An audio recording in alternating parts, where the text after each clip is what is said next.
Et salut les crypto riders, salut les pionniers de la crypto. Aujourd'hui la quotidienne des indices pour trader la crypto-monnaie du 24 octobre 2023. C'est parti. Vous avez été encore nombreux hier à m'ajouter à vos favoris sur eToro, sur Signal, sur Twitter. La crypto family n'arrête pas de s'agrandir jour après jour. Nous avons pu vivre hier soir une étape cruciale du Bitcoin avec le short squeeze que vous voyez ici, prévu de longue date déjà. Et nous sommes actuellement sur ce graphique sur la Bitcoin dominance. Donc comme je le disais hier, nous avions cassé le premier objectif, nous étions venus chercher le break of structure avec un rebond sur ce break of structure transformé en support. Donc maintenant notre deuxième objectif est toujours le même, est toujours l'objectif attendu, et nous avons une parfaite démonstration du Bitcoin qu'il est à la recherche de ce même objectif, donc en route vers au moins les 57. Nous sommes déjà à 54 aujourd'hui. Le crypto total, nous avons réussi à casser cette grosse résistance matérialisée par les petits pointillés blancs, et grâce au short squeeze nous avons pu effectuer plusieurs break of structure. Maintenant ce que l'on avance, c'est un rebond possible sur cette trendline de manière à s'en servir comme support. Donc nous avons fait une grosse vague 1.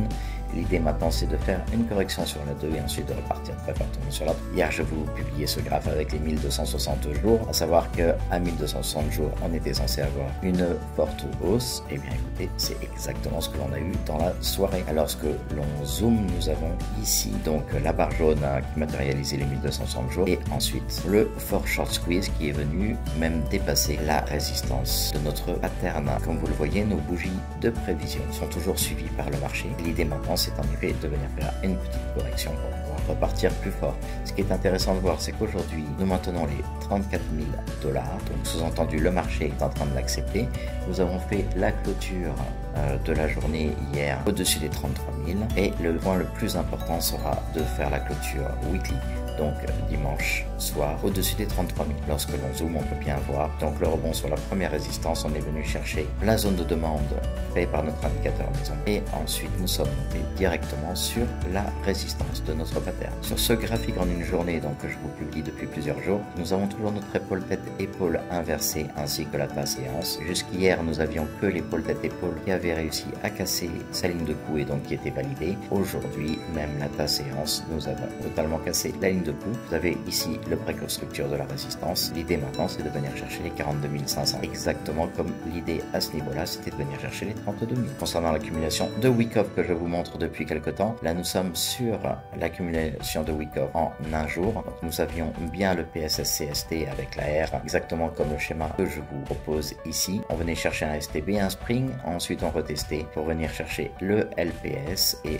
à la suite du LPS on était censé partir vers le nord. Vous voyez les deux fortes résistances ici qui ont été pulvérisées, et on le disait depuis les alentours du mois de janvier 2023, lorsque nous arriverons aux 32 000, on va latéraliser, on va attendre un petit peu, mais lorsqu'il y aura cassure, on devrait partir chercher les 34-35 000. C'est exactement ce que nous avons fait hier. Nous avons pris quasiment 10% en quelques heures. Donc on peut retrouver cette même accumulation de week-off, pareil, que je vous partage depuis longtemps. Elle a commencé en mai 2022 et nous sommes en train de travailler la fin. Donc comme je vous le disais, nous avions ici le BULPS et ensuite les vagues ABCDE. Donc a priori on peut partir sur le fait que la D et la E soient venus chercher la zone de demande comme on l'attendait hier, et à la suite de cette zone de demande on devait partir très fortement.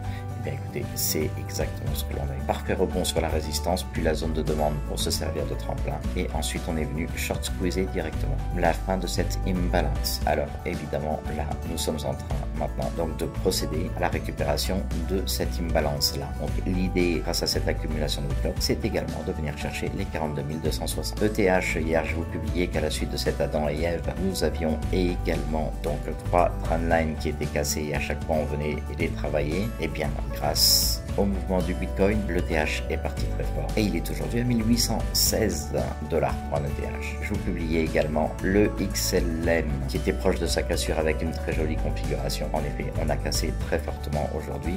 Le XLM se trade à 0,113. Bravo à ceux qui sont rentrés en trade hier sur cette projection. Dans la même quotidienne, je vous publiais également le rebond sur notre résistance pour pouvoir venir se servir de la trendline et de la zone de demande comme support. Vous avez une très forte zone de convergence. On a eu notre support et on est reparti très fortement à la hausse pour casser les deux résistances. La prochaine résistance, donc comme je vous le disais hier, on attend le link aux alentours des 19 et nous sommes aujourd'hui à 10,209. Et les bubbles sur la semaine, comme vous pouvez le voir, on a eu de très beaux résultats. Le PP est passé à plus 40%, le link à plus 37%, le Matic à plus 21%.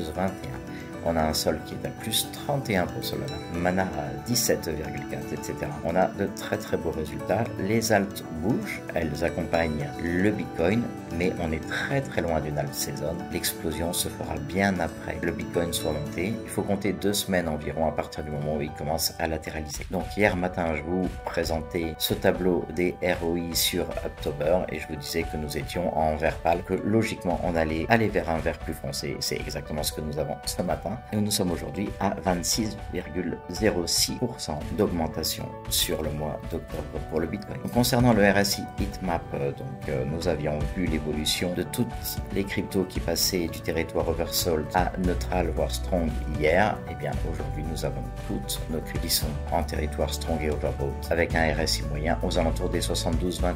Alors autant lorsque vous avez une crypto qui est en zone oversold, ça vaut le coup de rentrer dedans pour l'acheter parce qu'on sait qu'on va pas y rester longtemps, autant la partie overbought on peut y rester très très longtemps, donc c'est pas parce que vous rentrez dans cette partie là qu'il faut la vendre. Au niveau du calendrier économique aujourd'hui, donc l'Inde est en jour férié, nous avions les indices PMI manufacturier comme on l'avait vu hier. Ces informations n'étaient pas très intéressantes pour la crypto. À 14h30 nous avons le discours de Madame Christine Lagarde, la présidente de la BCE, et les PMI services d'octobre à 15h45. Si un mouvement devait se faire sur les cryptos, ce serait plus aux alentours de 15h45.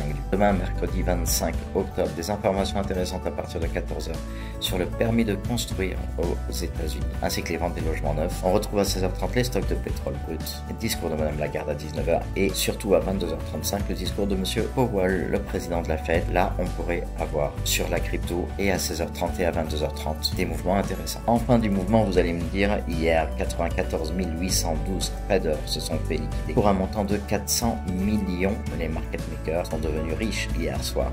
300 millions de shorters liquidés et 101 millions en long. Sur les derniers 7 jours, comme vous pouvez le voir, le Bitcoin est fortement dans le vert et toutes les autres cryptos. Vous pouvez voir que les graphiques sont vraiment l'ombre du graphique du Bitcoin. Sur les dernières 24 heures, eh bien tout est parfaitement dans le vert avec un Bitcoin à plus 11,13%, Ethereum à plus 7,99% et un Cardano qui a pris plus 6,33%. Certains se demandaient si Cardano était mort. On l'annonçait pas loin du rebond il y a quelques jours. Nous l'avons aujourd'hui. Concernant le Fear and Greed Index, eh bien, comme vous pouvez le voir, on a eu le test de la résistance pour revenir chercher le support. À partir de ce support, on est parti très fort. Donc, on quitte enfin la zone neutre pour venir chercher une zone de cupidité aux alentours des 66. Attention, la planète va devenir greedy. Je vous rappelle que si vous êtes motard et si vous aimez la crypto, notre motoclub, les Crypto Riders World, est à votre disposition. Rejoignez-nous rapidement. Les chiffres du CBBI pour aujourd'hui, le 24 octobre 2023, nous sommes à 43 en parfaite évolution, exactement ce que nous attendons depuis quelques semaines. Comme vous pouvez le voir sur les différents cycles, nous sommes toujours en train de travailler cette résistance commune à tous les différents cycles. Et je vous rappelle que le chiffre que nous attendons, c'est 47 pour le point pivot et repartir à la hausse. Alors, sommes-nous en altcoin ou en Bitcoin saison? Ben écoutez, depuis quelques jours, nous sommes bien en Bitcoin saison. On l'a encore vu hier, un indice Bitcoin à 18. Et même si les alts ont tendance à être dans le vert, on est très très loin, comme je vous le disais, du moment de l'explosion. N'hésitez pas à nous rejoindre sur Gibbs 911 officiel. Il reste 182 jours pour le prochain halving, encore 26 377 blocs à miner. Nous avons déjà effectué 87,44% de ce cycle. Le déclenchement du bloc 840 000 annoncera le halving